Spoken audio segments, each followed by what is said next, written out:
Yeah. It says we are live. Very nice. I don't know. And we are, I think. It says excellent connection. Hold on. Let me just go to the video and see if it's actually playing right now. I don't see anything. I'm looking at the live. Oh. Yeah, here we are. Okay, we're live. Ship. Very good. All right. Okay, so we were just shooting the ship beforehand. And Mark, what were you asking me? I already forgot because I got distracted with the No, we were talking about how you got into filmography, and also how that led you, or before how it led you from skateboarding. Right. Yeah, skateboarding. My brother was the better skater and I was the better filmer. And so that just led to like us skating all the time, and then me wanting footage to go home and edit, and then learning about the editing process through that, and mixing music and like aligning things to beats. And it's just like you go into that creation mode when you're like a teenager. And then you're asking how you fall. Yeah. There's got to be a strategy to it, because coming from snowboarding, it's the same thing. Especially with knowing how not to fall on your arms and legs and wrists and all that stuff. So yeah, you got to know how to fall in skateboarding. Like it's an art in itself, really, because it's like you don't want to blow out your knees, you don't fuck up your feet. Like, so there's a technique to falling. It's something that so I was a skateboard instructor for like 10 years, and it's just something that like I feel like not a lot of people teach in like skateboarding instructions, is like how to fall safely. But I imagine it's like gymnasts probably have something similar. It's like, here's how you fall so that you don't like F yourself up. A lot of it is just like, knowing when to bail. So if you're like halfway down a staircase and you're like, I'm not going to land this, you kick the board away and then like tuck your knees in so that when you land, you like tumble or whatever, rather than like going straight on your knees and then like, you don't want to do that. So let's say, how many times have you rolled your ankles or sprained them from skateboarding? A lot. I tore my ACL when I was 16 and blew out all my ligaments in my right knee. And then this isn't even the point of the stream, so we'll get off this topic in a second. Blew out my whole right knee, fractured my right arm, broke my left foot, and I think that's like all the injuries I had. And now I'm just like, I like get out and like ride my board in the summer at the skate park, like for exercise, but I let all the young kids, I'm like 30 now, so I'm like, I let all the young kids get out there and like do all the cool shit. All right, but anyway, icebreakers. Here we are doing a live stream on The Last of Us. I'm a huge fan, and you have played the game. I have not. And Mark is one of my good friends. We go back to when we were like 16. So it's like, what, 14 years we've known each other. Okay. Going on 15. Mark's super smart. Yeah. Big gamer. I am like a casual gamer because I have kids. I don't have time to game, but I do like the show, The Last of Us, and you have played the game, so you know it's good. I think that made me think of something. We'll see maybe by the end of this if you'll have any interest in playing the game. So I do. So I went on Instagram and I messaged people, and I was like, who were like posting about it, and it was around, I hadn't watched the show until episode 3 was live, and people were like, episode 3 is like the greatest thing on TV of The Last of Us. Yeah. And we'll get into that on the stream, but I was like, okay, should I play the game first or should I watch the show? And people were like, if you play the game, you'll be spoiled for the show, and if you watch the show, you'll be spoiled for the game. And my mentality was, if I watch the show, if I play the game, I'll know everything that's going to happen in the show, and the show will be less entertaining. But if I watch the show, at least I still have gameplay to look forward to, right? Like the act of playing the game and like doing the things on the controller. So like, even if you know where the story's going, you still have a fun time. So I was like, I'm going to watch the show first and then go play the game after it's like over. Yeah. Well, honestly, from the perspective of the gamer, I was really worried about how I would feel and whether I would still be able to get the same experience from the show. A little spoiler about what we'll probably talk about a little later on, but I didn't get that feeling. I was actually looking forward to moments that I knew were coming, but I wasn't any less excited for them. And I could feel myself getting butterflies, knowing, okay, this is what's going to happen. And butterflies, not fungus. Yeah, nothing like that. No. But yeah, man. I mean, I've genuinely been really excited. Even if the show has been very similar to the game so far. So, Yeah. but we'll talk about that. Yeah, we'll definitely. Yeah, another one is The Witcher. I never played or watched The Witcher. I started to watch the show and I was like, you know what? I probably have to have played the game to like get into this. But game to movie adaptation that was terrible, but I loved it because I'm a huge fan, is Assassin's Creed. So everybody hates the movie for good reason. It's not a good movie. But because I like love that franchise, like my second gaming console was the Xbox 360, and my first game on it was a rental from Hollywood Video of Assassin's Creed, and I've been playing that franchise pretty much since that first game. And like every time a new game comes out, even if it sucks, I play it. I love it for the story reasons. And when the movie came out, everybody hated the movie, and I think if I hadn't played the game, I would have hated the movie too. But it's probably like that with The Witcher and like these types of things where it's like, because you have love for the game, you have more love for the show or the movie or whatever it is. Yeah, I agree. I think especially with I can't think of any main series that I've really drawn the similar conclusions to as I have with Last of Us. But I think one thing that I really realized early on is that the HBO and the producers didn't really have to take a lot of creative liberties at first, because everything in the game was just so well put together and thought out. You know, the story's fantastic. I've always said that the game is more like a movie than it is a game in certain aspects, which turns a lot of people off. You know, I had a friend who could not get into the game because the first 30 minutes was just slow for him, in the sense that he wasn't controlling the player. Oh, so is it like all cutscenes at the beginning of the game? Yeah, I'd say. Okay. Yeah, the first episode. I guess we can honestly just get into the first episode here. Yeah, let's do it. From my perspective, the first episode is, yeah, it's very similar to the game. You know, like I said, they didn't really have to take a lot of creative liberties because everything was so well thought out. You know, the scene where Joel gets his watch, he falls asleep, you know, Sarah wakes up, there's noises, people are freaking out, Tommy comes, you know, saying, okay, stuff's going on, even up to the point where, fast forwarding, but where Joel is holding her and you know, she's dying. That all happens pretty much you know, scene for scene in the game. Now there's a few things that they added in, like the neighbors, there was a bit more of a relationship there, but again, this was stuff that was more filler that, you know, didn't need to be there, but it definitely added a little bit. But the game just did it so well that, you know, the showrunners really didn't have to add in too much. Like, they didn't have to fill in the holes. That was something that I was thinking about, is in that first episode. I was like, how much of this is in the game? Because feels like it's made for TV, made to throw you for a fucking loop. Yeah. In like a very, like, I'm trying to enjoy it for like the show that it is, but I can't help thinking about like, what's the gameplay version of this? Like, how are you like picking up your daughter and like the characters like running through I don't know. But I think it's really interesting to compare and contrast like the changes that they've made between the show and the game, because that, like you said, that source material is there.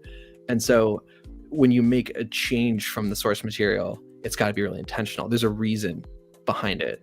Right. So yeah. I'm really curious to kind of explore some of those. One thing that stuck out to me in that first episode is like Joel's job, and it has become clear to me like over time, like the role of the contractor as his story has unfolded.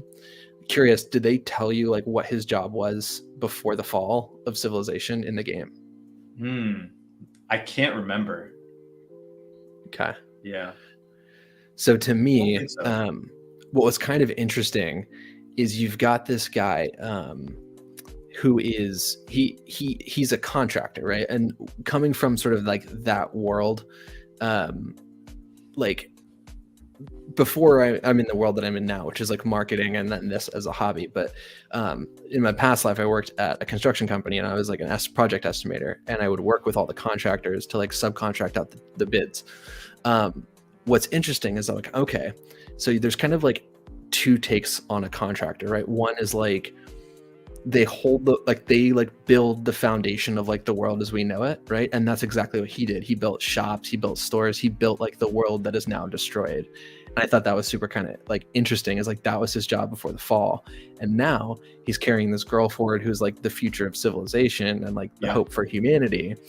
Is that like a narrative device maybe that's coming through of like now he's carrying forward in some way like that idea of being someone who builds the world around you and like creates the things that we all take for granted and like creates the life that we know as a contractor like before the fall, and now he's got this person who will enable that in the future. That's like something that maybe I'm thinking too deeply about it, but like that was something that kind of stuck out to me as like almost an intentional choice. You know, they could have made him like a finance guy or like a coder or something, but they didn't.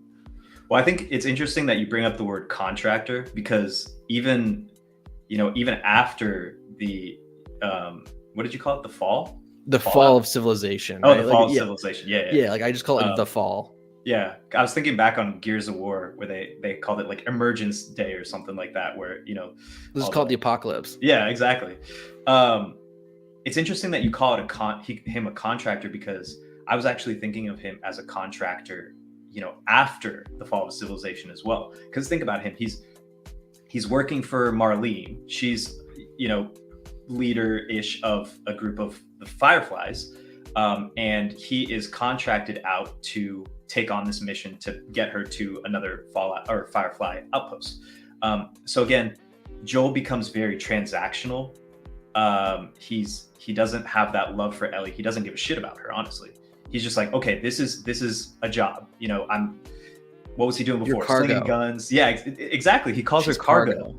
And I think we'll get into that as well. But that transition from cargo to, love and caring, which we see in that last episode. But the contractor mentality is something that I feel like he really, if he didn't have it before this all happened, he definitely has that mentality going into it, because think about it. He's lost everything. He's lost his whole world. He's always going to have that kind of protector mentality. We see that with Tommy as well, but Tommy is more of, he is a younger brother, but he's able to kind of care for himself as well. So Joel really stops giving a shit. So his main motivation is money or power or whatever that may be, but it's not love, it's not protection anymore. So I think the way that the whole story with Ellie starts is very interesting, and it kind of shows kind of that big transition. That arc. Yeah, exactly. Yeah, that's interesting. I just had a thought as you were talking, and then I tried to hold it, and then I lost it. Just give me the finger. Be like, hold up. Yeah. Wait, shut the fuck up, dude. I'm talking now. I look at it. I just remembered what it was. I look at it being a dad myself. I look at these types of movies, right? I look at the one that comes to mind the most is The Quiet Place, because these zombies or whatever in this, if you can even call them zombies, which that's a choice that we can talk about in a second, like why zombies and why fungus. But like you watch The Quiet Place and it is very similar, right? You have these, not like zombies, but like these monsters who can't see, but they can hear. And it's just the same thing in the show. And that movie is really all about like the terrors of being a parent. It's, like in a scary world, raising your kid in it, like there's a lot of fear that comes with being a parent. And I see that kind of coming through here, specifically if you look at it as like an allegory for becoming a single dad.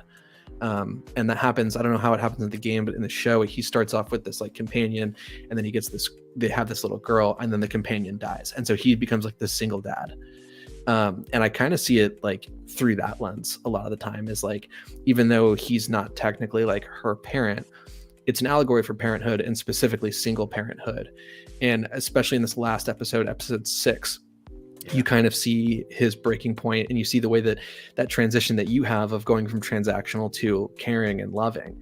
I feel like that's what the arc of emotion is as a father. When you first have your kid, I don't know what it is from like an instinct perspective. Everyone says that maybe it's different, but like for me, when my daughter was first born, I remember being like, I'm a dad. This is like, I love this thing. But there wasn't that instant like moment of like, and now I'm a dad and everything's magical now. Like it was a process to get there, to become like, for that kid to become your whole world. And I think that that's sort of the process that I see Joel going through too, of like going from like, you know, this thing could die on me any day, because that's what the big threat when you first have a baby. It's like the baby could die from a myriad of things. And so maybe, I don't know, men are probably programmed that way of like, I want to protect it, but like don't get too emotionally attached because something can happen to it. And then you end up being like, this thing is my whole world after a couple weeks. And I see that happening with Joel. And where I saw his story kind of come to a head is in this latest episode, which I think was what, episode 6, where he was like telling his brother, who he trusts more than anyone else in the world, he's like, I trust you more than I trust myself. And he's like, it's my responsibility to take care of this kid. He's like, but I'm gonna get it killed. Please take it off my hands. Like, to her, off my hands. They, I guess. But yeah, please take this child off my hands. I trust you more than I trust myself. And that is in itself very selfless act, right? It's like, he loves this child and wants to be there for her, but he's like, I don't know if I have what it takes. I don't know if I'm the best. And there's that self-doubt. But then she tells him like, there's nobody else but you that I want. I like that so much, man. Yeah. I think when I was watching that episode, I thought of it as the rise and fall and rise of Joel. So what you're talking about, and I think we talked about this a few days ago, when you're a parent, your whole world changes. You know, you start to understand that there is something greater than yourself that you want to give life to, teach, nurture, and give your life for if the need should occur. And I think Joel, you see that love with Sarah. And there's a reciprocated love. Obviously, they have. Yeah. And Sarah was his first daughter before like the collapse of. Yes, exactly. She only had like a few minutes of screen time, so I already kind of forgot like what her name was. Yeah. No, you're good, man. But yeah, you know they have a fantastic relationship. You know, you can sense the love, and obviously Joel loses her, and that's devastating for him. And that's why I say that's that first fall point where Joel just stops caring. But if you think about it, we experience heartbreak. I can't even imagine what that must have felt like. And I think they portrayed it so well. And especially to show that level of decline. We expect to outlive our parents, right? Like, they gave us life. We kind of expect that. And because of that, we can prepare ourselves for it. But never do you expect to outlive your own child. So just imagine, I can't possibly imagine what that must have felt like for him.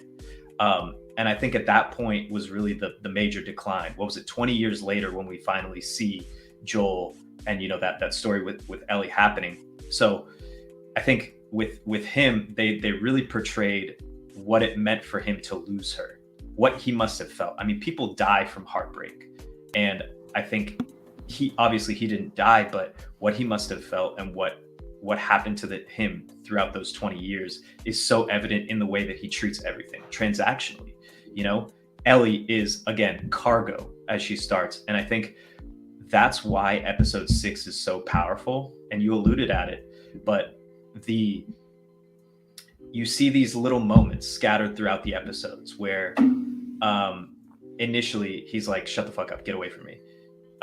You are cargo. Again, repeating it, telling her exactly what she is. You are a job. I'm getting you, and that, I'm getting you to the place where you need to go, and then you're done.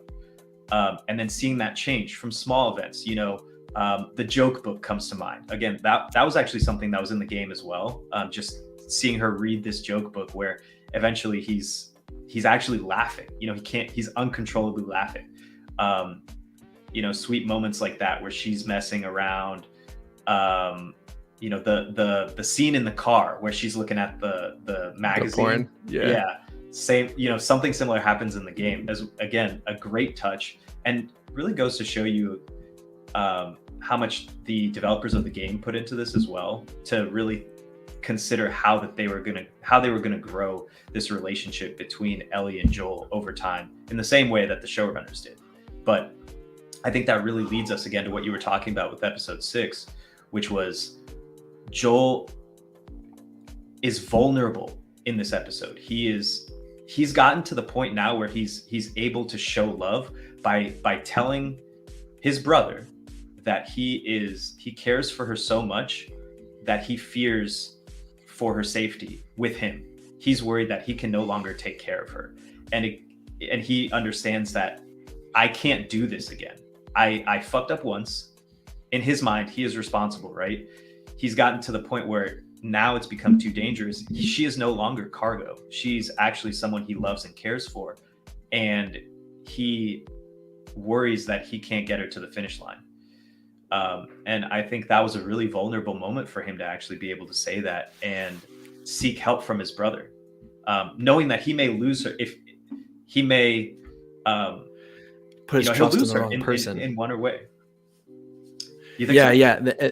Well, so that was like one thing that I had in my mind too, is like they had kind of set up this thing where it was like they're brothers. Of course they love each other, they trust each other, whatever. But I think there was some things in the episode that made me think like maybe Joel doesn't fully trust his brother, because his brother just kind of disappeared without a word and like ran off and like started this family with this other woman, and like just never, like Joel never heard about it. I don't know if it's the same in the game, but like Joel never got word from his brother about any of that stuff, right?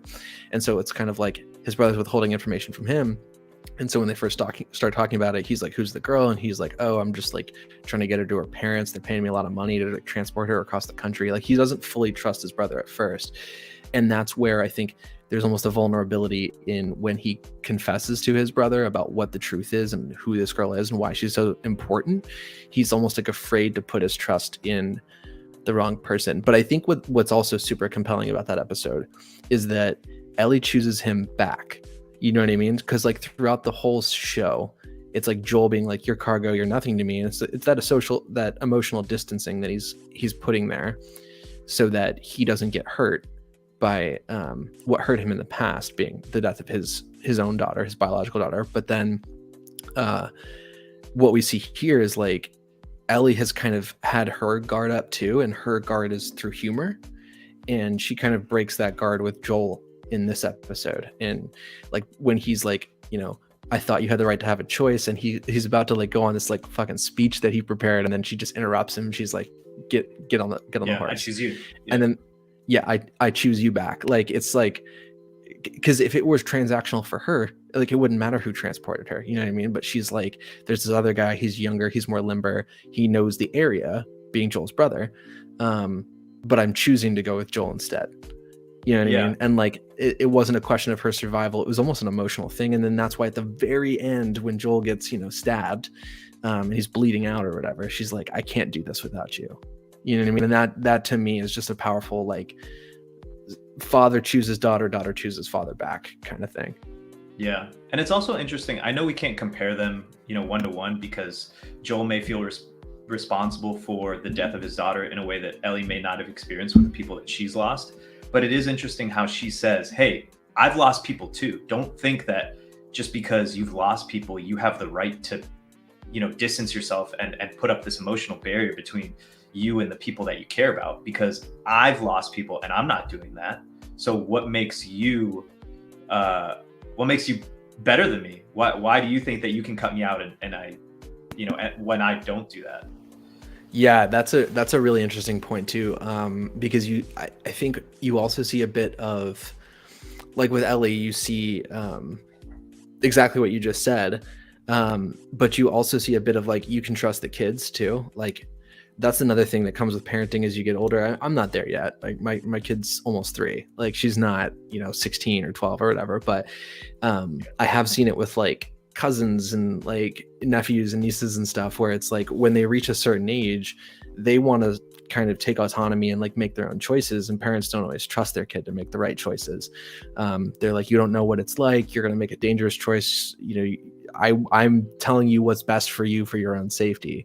And Ellie is kind of standing against that, being like, I'm fucking smarter than you think I am. I have more experience in the world that is relevant than you think is relevant. I'm not just some dumb fucking kid. You know what I mean? Like, I thought that was kind of impactful too. And I'm excited. The scenes from the next episode, spoiler, it's a flashback episode of like Ellie's time at the school, like before the events of like what we're experiencing now. Mm-hmm. So we're going to see some Ellie backstory, and I'm excited to see what has shaped her into like who she is and makes her so like, I don't want to quite say like anti-authority, because like she's a teenager, you know what I mean? Like every teen is, but I am excited to see what has given her that experience where she has the confidence to kind of go out and face the world, and also like fight shit and like kick some ass, and like the death that she's experienced, like all the things that like make her who she is, and still give her that thing that Joel has not been able to wrap his brain around, which is not letting your past traumas define the direction that you're going. Right. Yeah, I think that contrast is really interesting, especially because obviously Ellie is still a child, so she brings a different level of experience from the world itself. I mean, she grew up in whatever the FEDRA camps are, so that's all she knows. And I don't really remember too much of her and Marlene's relationship, but I do think that they alluded to some sort of I guess like maybe observance on the side of Marlene, just making sure that everything's okay before. Now, I don't know how much she knew about her immunity, but obviously she does at one point. So, but yeah, I think next episode will be really interesting into her character, and like you said, kind of talking about where she came from and comparing and contrasting with the experiences that Joel had. Yeah. Okay, so let's switch gears real quick. I had a thought. So we were talking earlier about the decisions that were made that are different between the book, or the game and the show, and highlighting one of those differences. And I think one difference that this show has, and I think it's this game too, but like different from the whole genre of post-apocalypse genre road films and franchises, is like the fungus being the mechanism through which this zombification, if you want to call it that, happens. So like the cliche in zombie movies is usually that the zombification is a result of something like a disease or something, or some kind of like supernatural occurrence where it's like the body, like the human, has to die to become a zombie. And in this, it's not like that. It's like you get bit, you get infected, you don't like you're turning into a fucking mushroom within a couple hours. And the mushroom doesn't wait for you to die. It needs a live host to feed on. And I thought it was really interesting that they based it on an actual mushroom. I don't remember what the name of it was, but it was like, it's a real mushroom. Cordyceps or something, I think. Yeah, something. But I'm sure you said can it's Google based it. On that. Yeah, it's based on like a real mushroom. And they talk about it at the beginning of the show, and I had to Google it because I was like, oh, this is like some science fiction bullshit. No, it's real. There's an actual fungus that is like a brain control fungus for ants. And it was like, it's not going to take over humans. Like there's too much matter and organic material within us that like would resist that. But for something as small as an ant, it makes sense. But I was like, okay, what's the thematic significance of having fungus be a device for mind control that turns you into a zombie? Like, why not make it a disease? Why not make it something else? And I've kind of landed on this thing of like, it's sort of a metaphor of like nature retaking control, because we as like a world have excelled by dominating nature, and now nature has kind of come back to dominate us. So that's kind of where like my head's at with the whole like why fungus and like that sort of side of things. But I don't know if you had like thoughts on that. I like that theory. I hadn't actually thought about it until now. I think it's also at a simpler level. I feel like all the other ones have just been really overdone. Now, I don't think that that's necessarily their main driving force, but I do see what you're saying with the possibility of nature kind of reclaiming it and fighting back. And specifically, was it episode 2? I think it was episode 2 where we lose Tess, right? Yeah. Yeah, she goes out in a blaze of glory. Yeah. I was like, that's a way to go, dude. Yeah. If it's zombie apocalypse and I have to yeet myself into an explosion of You might as well make fungal, out with a fucking fungus, right? right, dude? I was like, yo, get it before you go, man. One change that I do remember from the game is in that scene where Tess is kind of standing her ground. She's defending against FEDRA agents or militants, whereas in the show it's the infected. But that scene really stuck out to me for the hive mind of it all. Like, it was crazy how you can tell that their minds are connected.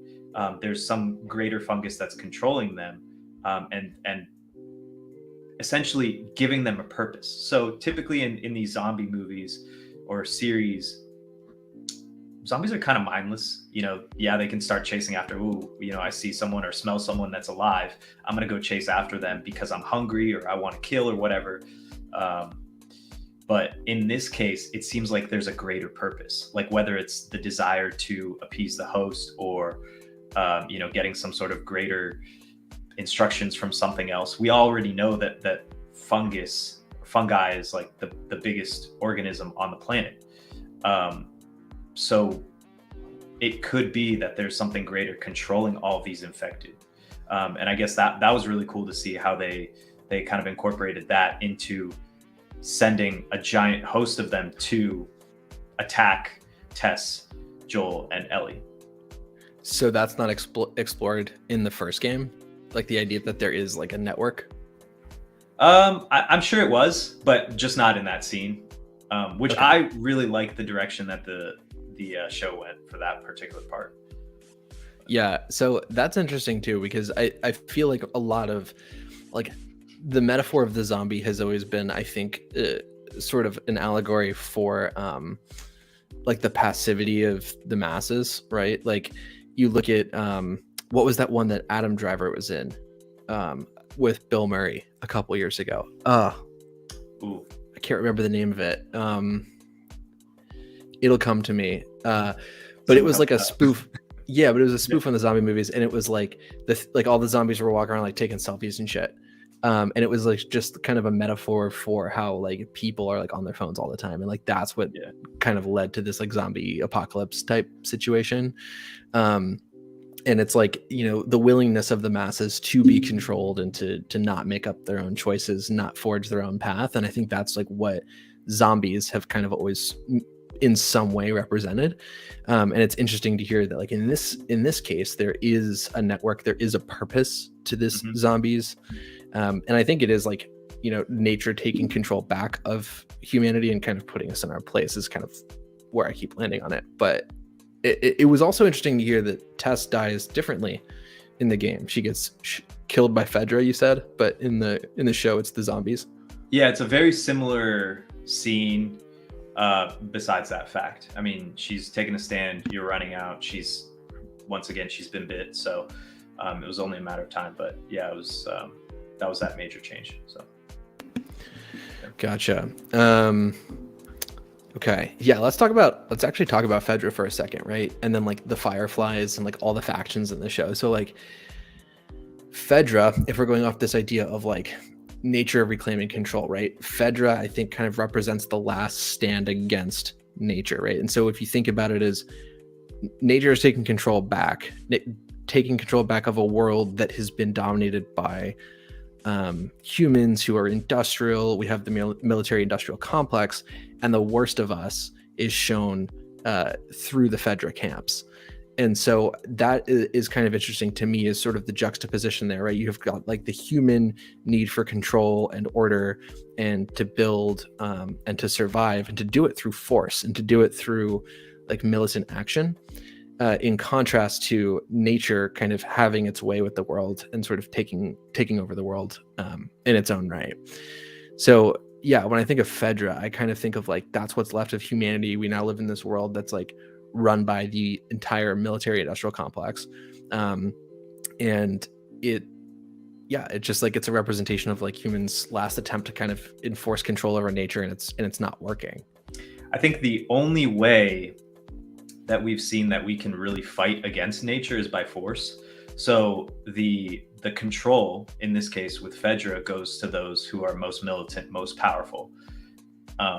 We definitely see them using force, especially in the first scene. You know, they're the ones, not the first scene, but 20 years later, we see that they control when people eat, what people eat, how much they eat, the jobs that they do. They're patrolling the areas, their curfews, everything like that. It's become a militant state because in their minds, that's the only way that you're going to survive. But what does it mean to survive in that kind of world? I mean, we see it starts with Joel in the first episode when he loses his daughter. Like, you're seeing sort of the death of humanity itself, and now you're living a life where everything is highly controlled. You are given no liberties. It's pure survivalism, and there is no like greater meaning or purpose to life other than keep your head down, have your 3 square meals a day, hope you don't get killed by the zombies from outside. I think it's a different level of humanity though, because I mean, I would argue that the Fireflies are also a last stand for humanity as well, but they're fighting each other. If FEDRA is the last stand and Fireflies are supposed to be the last stand, they're fighting each other for what? A different type of humanity. There's one that's pillars are control and power, and then you've got the Fireflies who are supposed to be based on democracy. So I think that may just be a different solution to regaining or retaining humanity. Yeah, I haven't quite seen like where Fireflies are going, because I feel like all you really know about them from just watching the show, and I don't know if it's like still the same degree of knowledge at this point of the game, but like when you just watch the show, your exposure to the Fireflies is really just that like they're anti-bad guys, like they're anti-FEDRA, like that's really what it is. And it's like we're the nice ones kind of thing, and they're not even necessarily the nice ones, like because they have like some brutal practices that they do. But I look at the name Fireflies, I'm like, what's the significance of that? And I'm like, okay, Fireflies are these like natural organic bioluminescent bugs that kind of like are the light in the darkness, right? And so that's why I see them, and they've named themselves that. I don't know if it's like that's what they're meant to be, but or if that's what they're like trying to represent themselves as, but I see them as like the light in the darkness. And so there's an inherent like good guy qualities to them, but like I don't even have like full trust in them yet. Like I don't even know if they actually are like good guys at the end of the day. You know what I mean? Let's talk about that later. Okay. In a later episode. episode. I definitely see what you're talking about. And you actually hit the nail on the head with the I guess the persona that the Fireflies are trying to be. They actually have a quote that I wrote down here, and you'll see it kind of spray painted on walls and stuff. It says, when you're lost in the darkness, look for the light. So again, that's those are the Fireflies. That's a sign for, hey, these are the good guys. But yeah, I think these are two different ways, and we can draw a lot of conclusions with things that have happened in our society and in our lives over the past few years with COVID here, of the different strategies of how to retain safety, security, humanity, those kind of things, whether you give up. And again, there's not necessarily a right answer for this, but when you, in order to protect people, sometimes you need to give up liberties. And in some cases, liberty is much more important. In other cases, the safety of the masses is important. So I think those are just two different theories of how to approach the problem of the infected, how to survive. Yeah, there has been a lot of trade-off conversation, which I think can start to get into our conversation of Frank and was it Bill? Yep. Yeah, that'll be interesting to kind of jump into. But yeah, I think that the world has shown that there's a lot of trade-offs. It's in this situation, it's like what matters most to you, and that's what divides the different factions. Is like when you don't have shopping malls, when you don't have movie theaters, when you don't have like Amazon Prime, and you don't have like Netflix and HBO Max, like what actually matters to you? Like what is, and I think that gets to the title of the series, like The Last of Us. Like what is it when you take everything else away that we're accustomed to? Like what is left of us? And is what's left of us enough to bring us together, or is it going to continue to drive and divide us? And I think it's like there's people who are like the old adage of like, I'd rather die on my feet, or I'd rather die on my feet than live on my knees, right? Mm-hmm. And those are sort of the two polarizing factions. Like FEDRA is like live on your knees, Fireflies maybe represent like die on your feet to some extent, and there's like Joel and Ellie who are kind of in the middle of it, and they're just trying to carve out like a living and a life. And yeah, I don't know, but not to ramble on, but like I think there's a lot of trade-offs and decisions that have to be made when there's not much left to choose from. Yeah. And I think Ellie and Joel are a very interesting case. You see his distrust in both. He's worked with Fireflies, he was worked with FEDRA. He's lost so much, and again, going back to that contractor position, he doesn't give a fuck in the beginning. He doesn't have anything to really live for. So I think if we go to the topic of The Last of Us as the name, it's kind of the last ditch effort for them to retain humanity, but also save it. She is the symbol of this future. She has some sort of immunity that could potentially save the human population. So they embody that humanity, or the humanity that we knew before, but also just love, the basic human emotions that we take for granted right now, but that we don't really see a lot in the show because there's so much fighting. This is what I love about The Last of Us is, most of the fighting that happens isn't with the infected, at least not right now. They come and go, but a lot of it is the conflict that humans have created for themselves because they can't agree on a way to destroy this common enemy. And there's that distrust that Ellie and Joel have to all parties involved, but Joel in particular is very interesting because of his progression into back into that love, back into that caring, those basic human emotions that he didn't have in the beginning of the series, and that he's kind of learned to pull back into. Yeah, and finding that through the process of becoming a father again, I think is like so interesting. You started to talk about Ellie there, and like how she's the future. I actually had a very similar thought, right? So she comes in the picture, and Joel is like the single dad, and like, as a parent, I totally see like the parental survivalist theme, right? And you see that in a lot of shows like The Walking Dead, A Quiet Place, whatever. But like Ellie is also, what's different about her compared to in The Walking Dead, it's what's Rick's daughter's name? Shit. I forgot that one already. Oh, that might be way past where I'm at. I was gonna say Carl, but... Well, no, she was like born in like the second season. Oh. Anyway, I can't remember her name, and it's really dumb because I love that show. But anyway, like you see these other shows where like there's parents in the apocalypse, and what's different about this one is we're particularly focused on the parent and the child who carries the cure in her blood, right? And so if we're looking at this kind of this world and this society that's fallen from its humanity, and there's these different factions kind of fighting for the scraps of what's left of us and what is the last of us. Ellie represents sort of like the future, and that is in her blood. And I look at that, and I think the theme that comes to life for me in that is like, you see it in Children of Men too, where it's like kids are the last hope.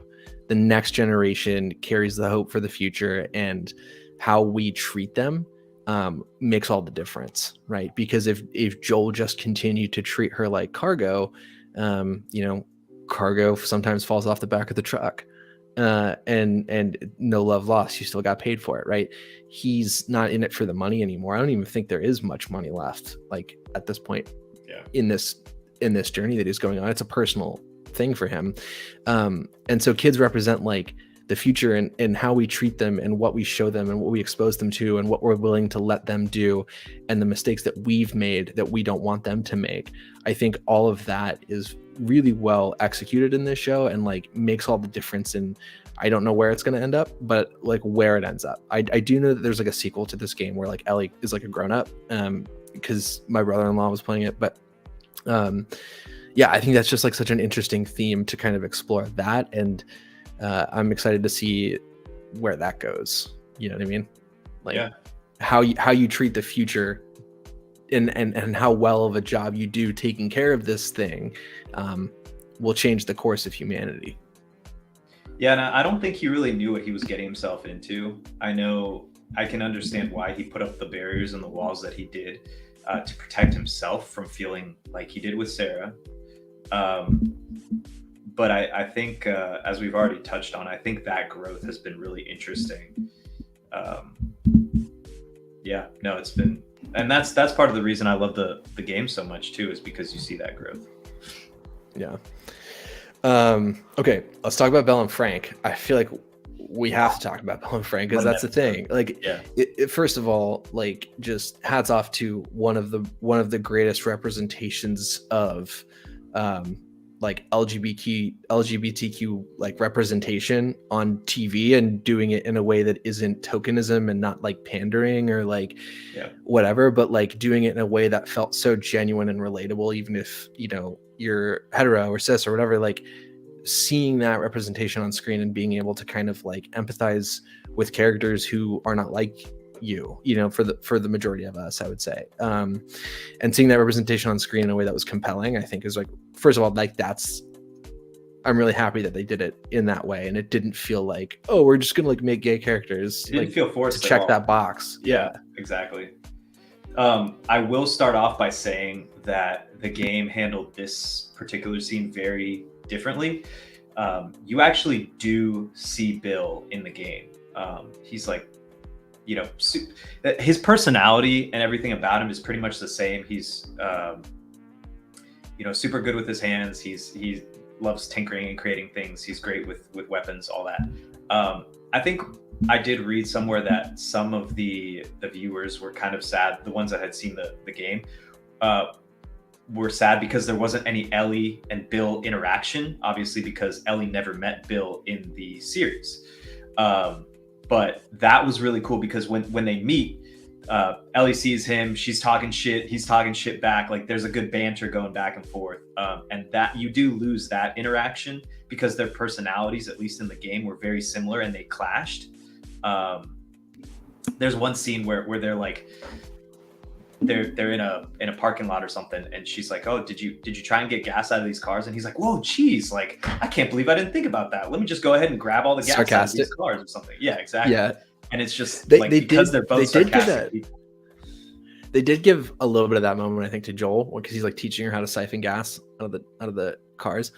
But I actually don't like, I hear like that sounds like a fun interaction, right? But I don't know that like the story as a whole is necessarily better served by having that dynamic, at least compared to what we got in the show, because I feel like Ellie already carries that weight, right? Like every interaction that she has is that, right? And so just like, I think having Bill and Ellie do that would probably just been like more of that, you know what I mean? And again, like I have no like skin in the game. I just haven't played the game. So I haven't like, you know, I'm only exposed to the show, but like, I hear what you're saying, and like not having, you know, you had to be there, like not having been there for that interaction and seeing that and like feeling like the like fun moment. But like, I feel like Bill as a character is like so interesting, right? And I don't know if they do the same thing in here, but like in the show, Bill he's sort of like this right-wing repressed survivalist, like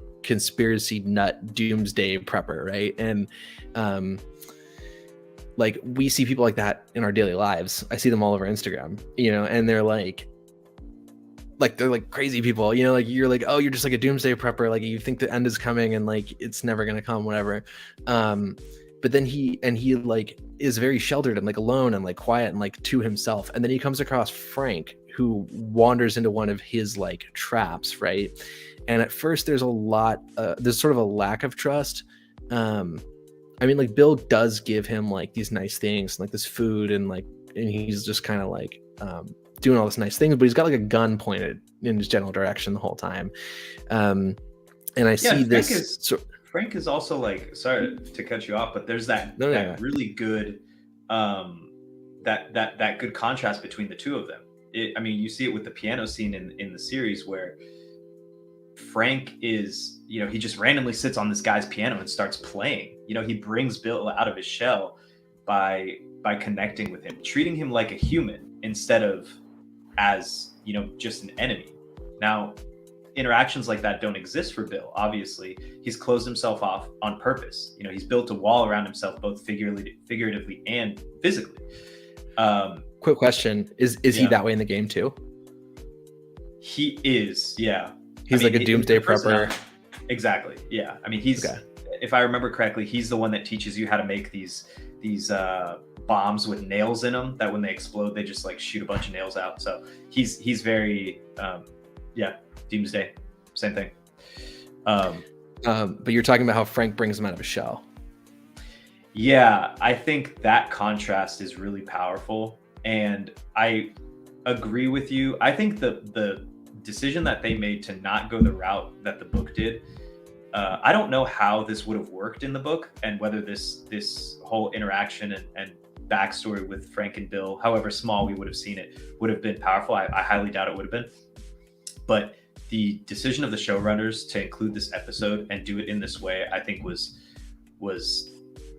incredible. I mean, the episode was just so well made, and I think it brought us back to that humanity that we were talking about before, that it can exist, and that interaction was what showed it. Yeah, and I think specifically going deeper into sort of like the queer coding in that, right, is having not played the game, but hearing that he wasn't built that way in the game, and he was changed for like narrative reasons in the show. I'm like, okay, I can see how a writer would take that character and be like, there are signs of queer coding within this character, right? Because I think somebody who isolates themselves and is hostile to the world and the world is hostile to them is a great starting point to build a gay character around, because that is somebody who like feels it's unsafe to be who they are and feels it's unsafe to talk about like their feelings and their sexual attraction to the same sex and like all of that stuff, right? So I see that Bill and Frank's story coming to life in a really compelling way that is the arc of coming out in a hetero world that is not necessarily kind to gay people, right? And so that journey that Bill goes on, he's very guarded, he doesn't trust anybody, and he's not sure what his feelings towards other people mean, and he's just like, when that love shows up on his doorstep, he's like, keep going, like don't stop, I'm not like, I don't want anything to do with you, but secretly he does. And Frank identifies that very quickly, because when he's like, who's the girl, and he's like, there is no girl, he's like, I know, like he knew, Frank knew right away what Bill's truth was. Yeah, and so he helped, right, and so he helped pull Bill out of that. And you see this huge contrast of Bill at the beginning of the episode when he's this young guy who just survived the apocalypse, and then when he dies an old man, and his attire has completely changed, the things in his home have completely changed, right? It's not bombs and booby traps and grenades everywhere waiting to defend yourself against any kind of hate or any kind of attack. He's very comfortable with who he is with Frank, and they have a very loving, warm, comfortable home. And Frank brings that out of him in the little things, like the strawberry scene. You know what I mean? When he's like showing them how to grow strawberries like finding, it's like, and that's what love is in its purest form for everybody. It's finding, I think, a bit of those, like finding somebody who can kind of bring out who you are and the best of you. And I think that also sets up, I don't know if you have any thoughts on that, but before I go into the next point, but like my next point is really like that sets up what it is that the good guys in this show are fighting for, is that kind of life and that kind of love that Bill and Frank show. And so it does a really good job, not just from we included gay characters to include gay characters, but also using that as a mechanism to remind us what it is that the end game is of the show and where that story is going to go and what it is that is worth fighting for and preserving, and reminding us of that in the third episode so that we don't go on this gut-wrenching, heartbreaking journey of the worst of humanity and wonder where it's going. It's like, no, there is that love that exists, and that's what they're trying to find. Yeah, and love is love, man. I mean, it can exist in any form.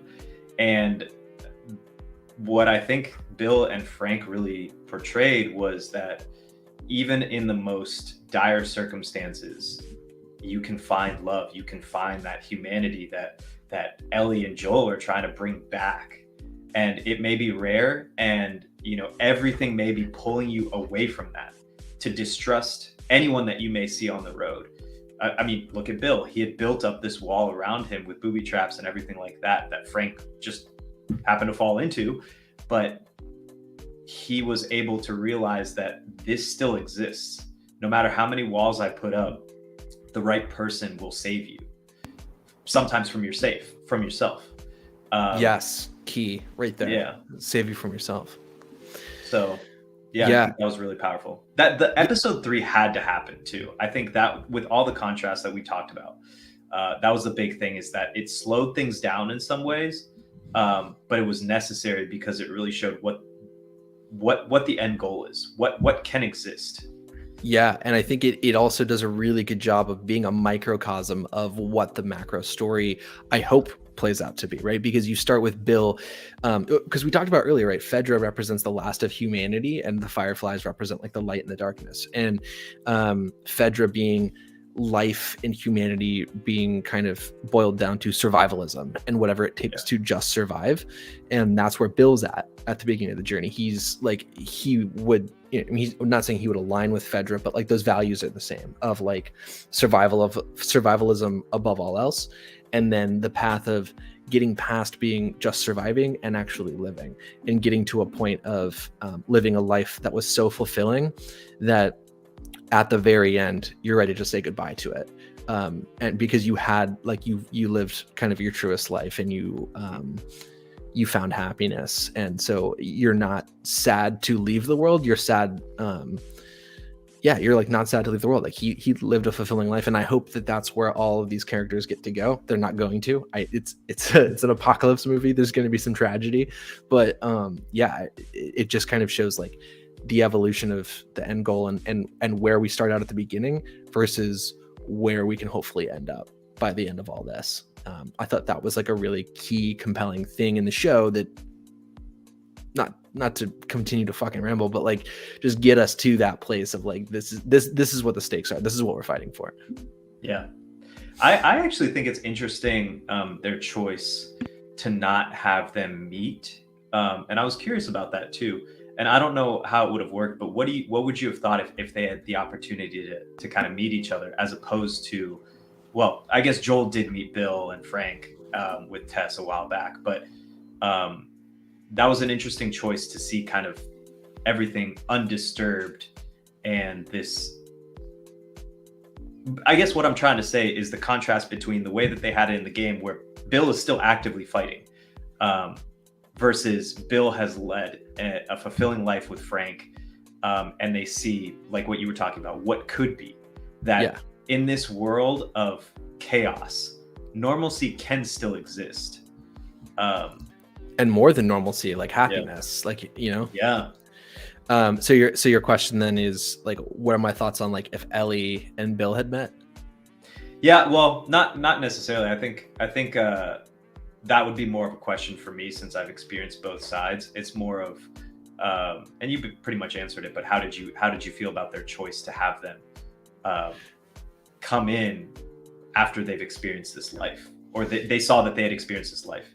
I don't know what else it could have been, because like, again, I haven't played the game, so I don't know what like, I don't have anything to hold it against, and say like, oh, it would have like A or B, right? To me, it's just like, that's the one way in which I've experienced this story, and so that's the way that makes sense to me. But yeah, I guess, I mean, if I were to think in the abstract a little bit, it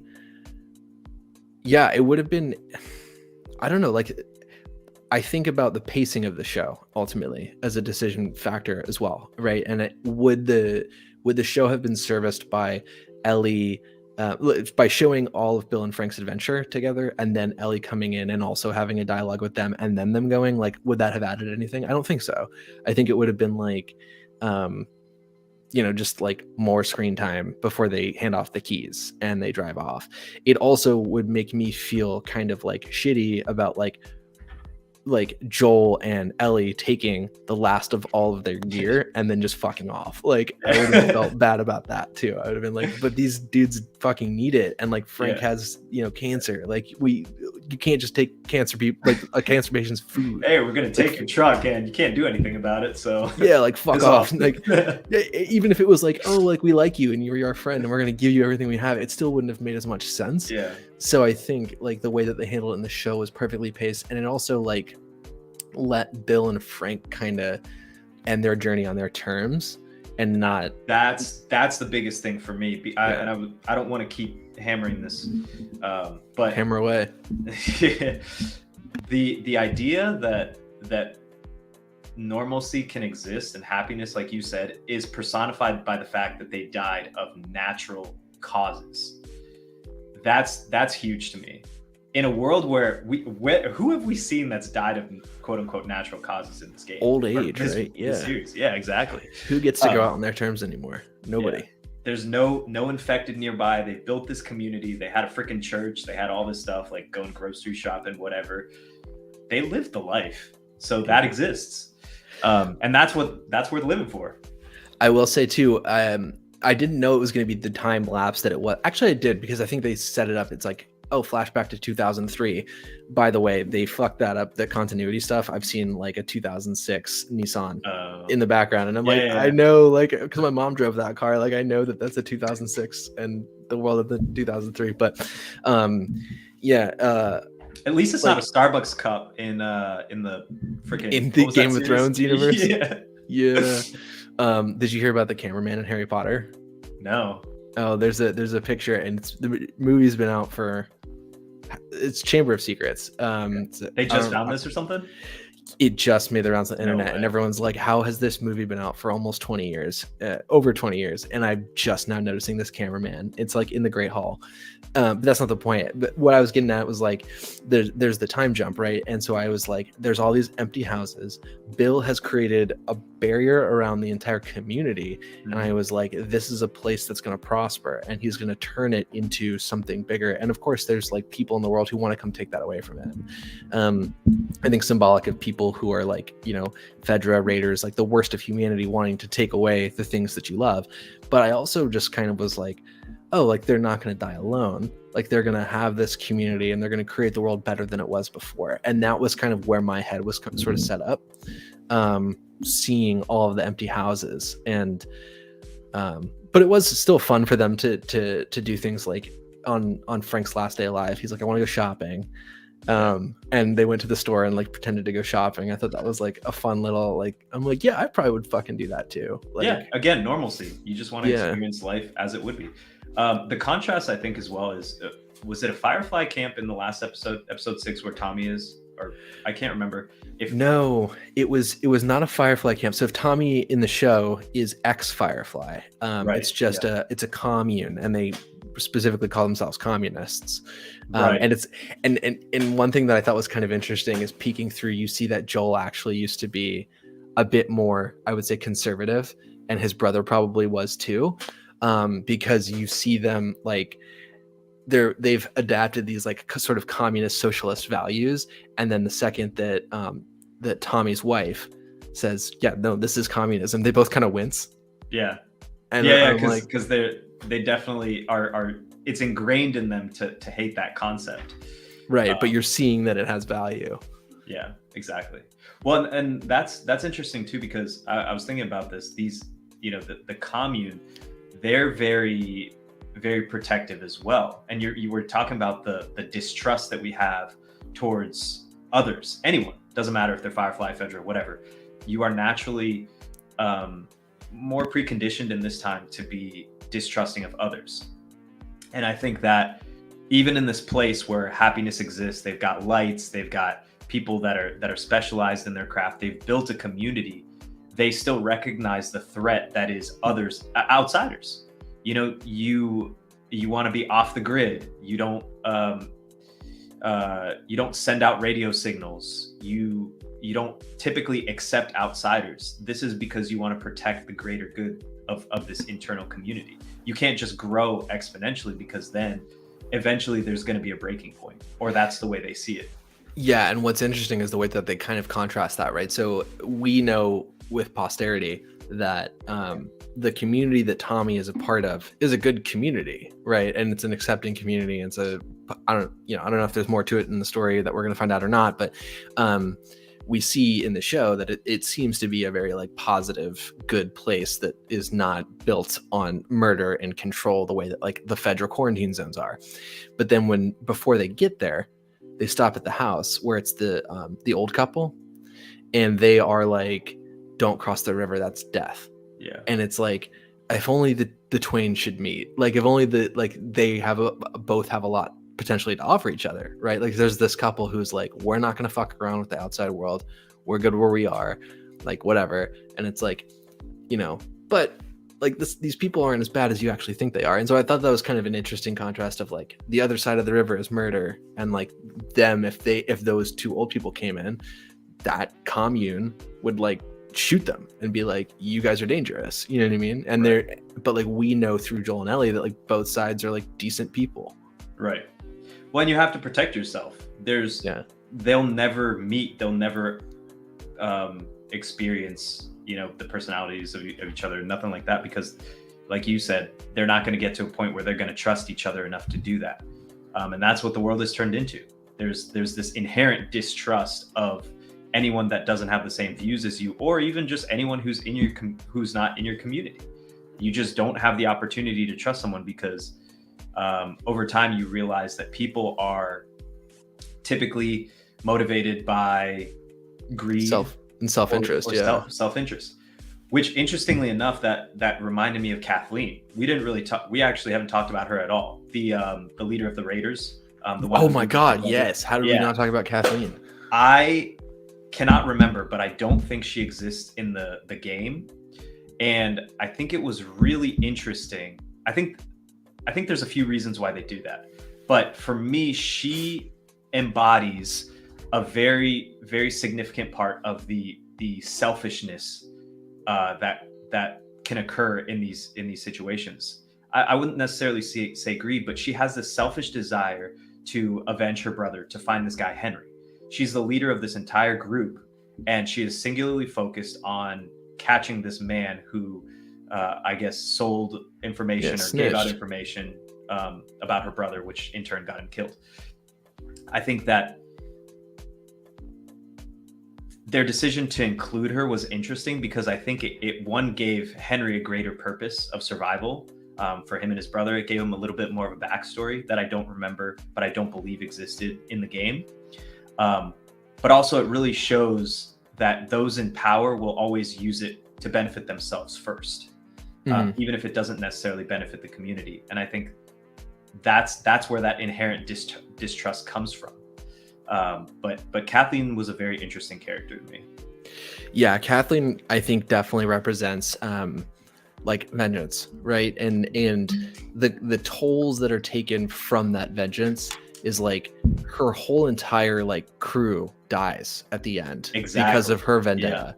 Yeah. And I think that, that's that's something you see in a lot of things. Like in Batman, I did an episode on Batman, the Batman. Oh yeah, plug. Plug. But yeah, no, it's like the idea that like vengeance leads to more vengeance, and it's this dangerous cycle. But what actually stood out to me more, because I didn't find Kathleen compelling until the scene that she was in her brother's old room, where she was like, it was the bunk bed, and she was like, if my brother was around, I know what he'd say. He'd say, let it go. He wouldn't want me to pursue vengeance, but I'm just not as good as him. And then that like makes her like a more dangerous villain. And I'm like, that's really fucking cool. Like that to me harkens back to almost like a Negan-like character. I don't know if you've seen Negan in The Walking Dead. But yeah, like a Negan-like character who like knows what's right and wrong and still chooses to do horrible fucking things. And that choice is born out of not a need for survival, because she's won her freedom, she's won her survival. Now she wants to get back at the world that fucked her up. So I didn't find her compelling until kind of that moment. I just thought, oh, like generic bad person with a fucking grudge. But what I thought was super interesting was Henry and his brother. And one thing that I thought about as soon as they came on the screen, I turned to Amanda and I was like, they're fucking dead. Like, it's just like, it's like a, 20-year-old guy and like his like little brother. And I was like, they put these characters in here for heartbreak. And one thing that I kept thinking about, and I don't know if this means anything, but Henry's brother, his deafness, and the fact that like the zombies can only hear. And so there was kind of a contrast there to me that I thought was kind of interesting. And I was like, if he turns into a fucking clicker or whatever the fuck, he's going to be a terrible fucking zombie because he can't hear. You know what I mean? And so I was like, is there a purpose to this? Like, and ultimately he does turn, right? And so I just kind of think about it in that way of like, what was maybe the thematic significance of creating this deaf kid in a world where hearing is an advantage? Yeah. I don't know if you have any thoughts on that. Apart from just allowing Ellie to wake up in the morning and not be dead. True. Because, he was just fucking staring out the window. Yeah. But yeah, I think that was a really interesting point. I think that whole relationship that they had is really powerful. But in terms of making him deaf, I think, yeah, I don't know.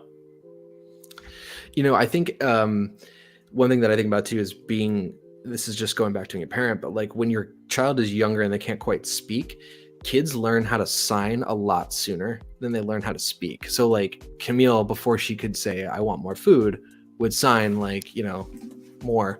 And so that was kind of I'm like, that's a really important survival skill to have in this world where hearing is the skill that like the hunters have, the bad guys, being able to sign to somebody across the room and like communicate like between the two brothers through sign language. I thought maybe that contributed to their survival. But at the end of the day, I mean, I don't know ultimately like if there was some kind of deeper meaning to that or not, or if it was just to kind of like create sympathy for the character. But yeah, I think seeing that whole arc of like where it goes and sort of what he was doing and why Henry did what he did was morally complex. It's the question of like, do you steal food to feed your hungry child or whatever, right? Like there's no right or wrong answer to that. And I think Henry was faced with that kind of choice with FEDRA, and he chose to sacrifice the greater good for like his little corner of the universe and his family. Yeah. That really brings us to kind of the greater thought as well of kind of extrapolating that out to even what FEDRA's doing. You have, if you remember that scene where Joel and Ellie have first started their trip, or a little bit in, and Joel is like, don't look, don't look at this part. And it's because there's all these bodies that have been burned and left there. I don't think they were infected. I think it was just FEDRA killing people, and to them, I'm sure that they had justified it. But again, it's that illusion of the greater good. Are you actually doing it to benefit these people, or are you doing it for power? Yeah, and what kind of world are you creating, right? An eye for an eye leaves the whole world blind sort of situation. And that's the world that Kathleen, I think, would have created. Is sort of this, justice, like, I don't know, punishment fitting the crime, eye for an eye, I think kind of sums that up. But yeah, man, I think each episode in its like so far, like on this journey, especially the last couple episodes, have been these little vignettes where like it's episodic, where it's like there's this overarching like road story of we need to get from point A to point B, but each episode is like kind of a little story in itself, right? You've got the Bill and Frank story, then you've got the Henry story, then you've got the Kathleen story, and each episode kind of tells its own story as a part of a larger whole, as a part of a larger fresco. And I think that is really compelling because like you look at shows like Game of Thrones, and it's really just one fucking 50-hour movie, one 50-hour story that's told in 1 hour chunks. And that's the thing, right? Like, you binge, cliffhanger, and then you pick up right where the cliffhanger left off, and then another cliffhanger. And like, that's the nature, I think, of content. And getting back to these types of shows, like when we were kids, I think of Power Rangers and shit, right? Like, there's an overarching story of fighting off the aliens, but like each episode has a story contained within itself, and it's really good to kind of see that return to form in modern media. I think that's a good point, because each episode is definitely a standalone. I think it was interesting. I haven't actually watched it, but there's a series on Netflix where I think it's some heist series, but essentially Netflix kind of gives you a different order of the episodes to each viewer. So you may get episode 1, 5, 6, 4, 2, 9, whatever, in that order, and I may get a completely different order. And the theory there is that you're going to end up piecing it together, and you learn about characters differently. So everyone's going to get a different experience, but at the end, you're still going to receive that same. You're going to still see the bigger picture. What show is that? I can't remember. It's relatively new. Within the last 2 months, it came out.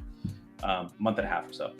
So that's cool, because it makes social discourse a part of the show. You know what I mean? And I mean, Netflix desperately needs more shows to be like talked about, right? So they give different people different episodes. But that's an interesting concept.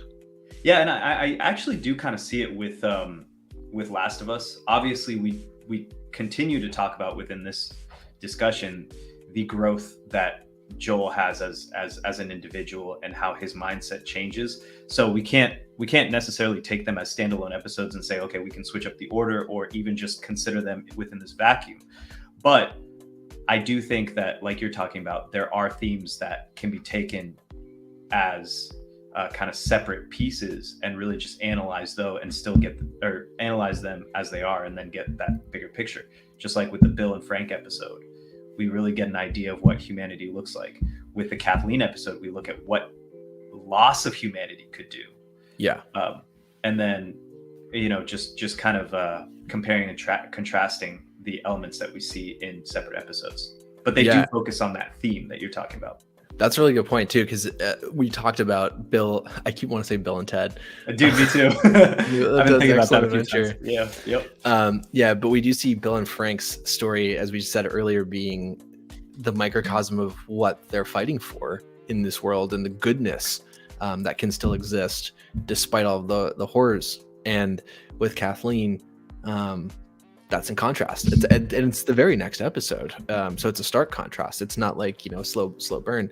So I'm interested to see a bit more of where this Firefly story goes. Don't spoil it. We'll chat about it, I'm sure. I'm not gonna say soon anything. Whenever that episode comes out. But yeah, any closing thoughts before we kind of wrap this up and get ready for the next episode? Yeah, I think I kind of just want to reiterate how captivating the scene is, just the overall, the world that they've created. And I know that they had a fantastic platform as a starting place with the game, but just how immersive the show is with the set design, and just overall, like you're talking about, how nature has started to kind of retake its land back and its environment. You see it with these broken down cars and growths, and the greatest in the last episode, if you remember, the monkeys, I guess they were probably just test monkeys in this lab or whatever, because they were in some science department, science wing or something like that. But what my mind went to is these monkeys broke out of their cages, and now they're just retaking the land. They're roaming free, just dicking around, and that was kind of that environment that was also seen in the game, but they just nailed it perfectly. And to the point where, even if I may know the general themes of what may happen in the series because of the game, I don't care. I'm still super excited. There's not been a moment where I'm like, yeah, I know what's about to happen, but I don't care. I could turn it off right now and I'll still get the same experience. Like, no, absolutely not. I've considered like playing up to where the show is as I go, but yeah, I just don't like I got time for like games or shows in my life. I don't have time for both. So it's like, what am I gonna do with my evening? I'm gonna game for like 3 hours, which turns into 6 hours, which turns into like no consciousness the next day. And what are we gonna talk about? If you play the game, like we'll have nothing to say. No, let's keep this. Yeah, let's keep this going until the end of the season, and then when I'm like, oh, like I'm bummed, like The Last of Us is over. I'm like, but now I get to go play the game. Yeah. Well, I have to make a quick confession here that I've only played the first one. I own the second one, and my dad's actually playing it right now. But once the I'll have plenty of time to play it once this season ends, because I'm assuming it's just the first game. But we'll see. Yeah, I don't know anything about the first story. I remember Amanda's brother was. We went over to his house. I think when The Last of Us 2 first came out, it was right after Camille was born too. I think it was like 2020, like peak COVID, and we went to Iowa and we just like stayed with them for like a little bit, so that they could all get some time with the newborn. But he was playing that second game, and it was like he was like playing as like the main character was like a adult woman, and he was like, oh yeah, like this is like the girl from the first game, and even his wife was like, she doesn't game like at all, but she was like sitting there and like watching him play, and then she was like, wait, pause, I'm gonna go make some popcorn.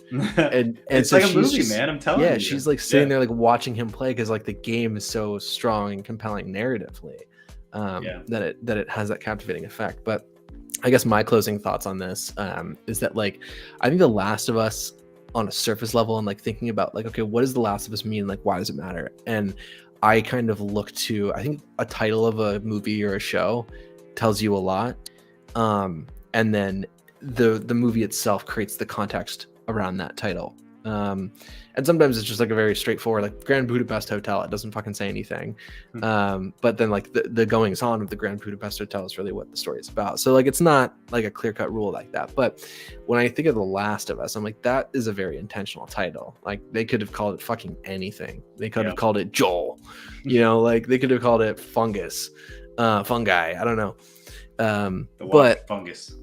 Yeah, like it's just they could have called it Another Road Game. But The Last of Us, I think like on the surface, that title, it literally means like the last of the human race, of course, like literally the survivors of the apocalypse. But like when you look more deeply at it and getting the context of the show as we're getting it, I'm starting to kind of frame this idea of like the journey that we're being taken on is really exploring who these survivors are and the different things that they care about. And we've talked all about this on this episode, so I won't belabor any more of those points, right? But it's really about like, what do we as people care about, and like what is it that we're fighting to preserve, right? Like that's what The Last of Us is it was when you take everything else out, what is left and what is there to save. And I think that where the show is going is that it's slowly revealing like sort of the fragility of our own existence and showing our reason for existing, and the importance of it being, the connections that we have with other people, and creating relationships with other people, because that is what fundamentally all these factions, whether they're good or bad or whatever, that's the driving force. And that's kind of the common denominator of surviving, is connection with other people. And so it's just interesting to see what that underlying theme looks like for different groups and which one's going to win out, like what's the world going to look like, or is it going to always be this diverse? Are people this complex? I'm curious to see like where this story lands us. Dude, I'm excited. I'm really excited to see, and I'm excited to experience it with you, man. Unfortunately, we won't get to do this episode again next week because I'll be at Disney World and you'll be in Costa Rica. We did not plan that, but it just worked out that way. So we're gonna, but I guess the episode after this will be fun because we'll have 2 episodes to chat about and like more content to go into over an hour and a half. Yeah, cool. Sounds good. All right, Mark, thank you so much for hopping on the show, dude. It's really great that we've been able to like reconnect and just shoot the shit a lot recently. And then I guess just for broader context for everyone who's watching this, so Mark and I have been friends for a very long time, the kind of friendship where like we don't talk to each other for 6 months and then we're like 6 years, man. yeah, and then we Sometimes. but like sometimes we don't talk for like a year and then we just send each other a fucking meme or something. It's like, how you been, dude? Like, yeah, you know. And we've just been shooting the shit about, I don't remember I think it was probably that new Wizarding game that came out that we Can't think started of it. yeah, I can't think of it either, but we started chatting about it, and then you were like, I pointed you in the direction of my episode where it's like, can we separate the art from the artist?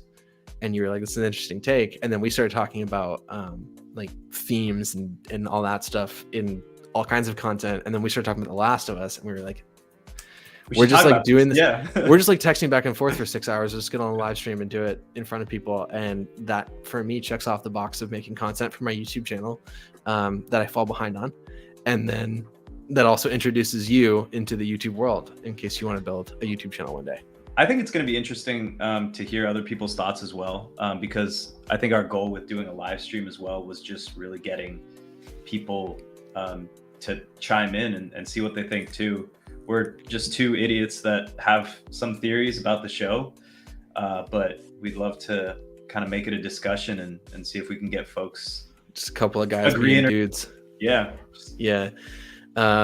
Yeah, no, it'll be good. You know, I think that's one of the things that I was like, we were going into the live stream thing, right? I was like, I've never done a live stream before. I don't know how to do this. But I found that like with my episodes on my channel that blow the fuck up, people have a lot of thoughts and a lot of comments, and I'm like, let's just get a place to like live react to that. And then of course, like, you look at the reality of the situation. It's like a lot of those comments come in weeks, months after the fact that you've created that content, not like live in it.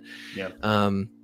So it is kind of weird setting up a live stream and like being a small YouTuber and shit. But yeah, hopefully we'll get a little bit more engagement on the next one. And if not, I think this chat stays open for like weeks. So before our next episode, people can continue to like engage with this as if it was live for them and like leave questions, and we can maybe address those questions in the next episode. We have 2 weeks. So if any comments and shit come through in the meantime, we can use that as like a basis for discussion as well.